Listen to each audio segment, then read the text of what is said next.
My name is Korey Beemer. I've been a member at Lakeside Fellowship for over 4 years.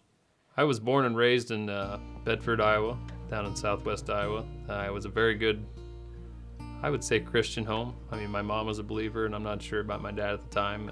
I was always very athletic. I lived and breathed sports as well as in a small town like that. It's in the middle of nowhere, so there's not a lot of good things to do there. So I definitely fell in with the wrong crowd. I led the wrong crowd. After 2 years at junior college, I went to Iowa State, and up there it was a new world and basically all the same. It was one big party. Unfortunately, got a job at a bar, and I got married to a Catholic girl, and that it was kind of an 18 months and gone. It was, look back, I'm still not sure what happened there.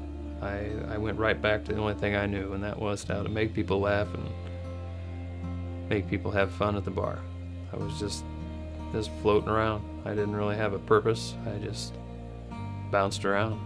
Through all that, on my 30th birthday, I met my wife now, which is Keenan. And after 8 months or so of dating, we found out we were pregnant. So from there, we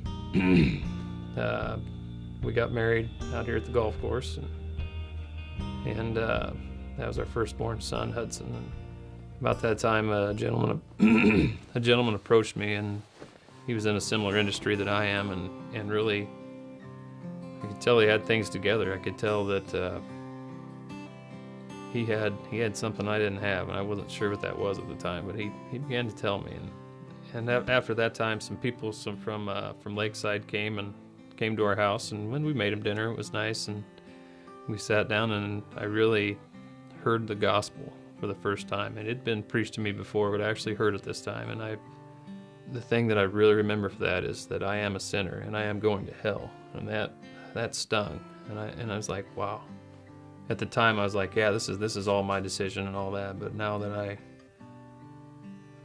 understand more about my faith, I see that Jesus has really come and picked me out, and what a great blessing that is. I mean, as the world standard, they would looked at my life and said, hey, this guy's got it going on. I mean, he's got a business, he's got a wife and a kid, and everything's going great. But the fact is, I was headed for hell. I was not living a life that was pleasing to God, the one who created me.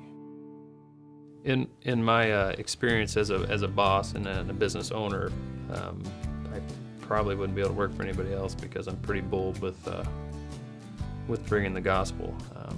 My employees, they definitely,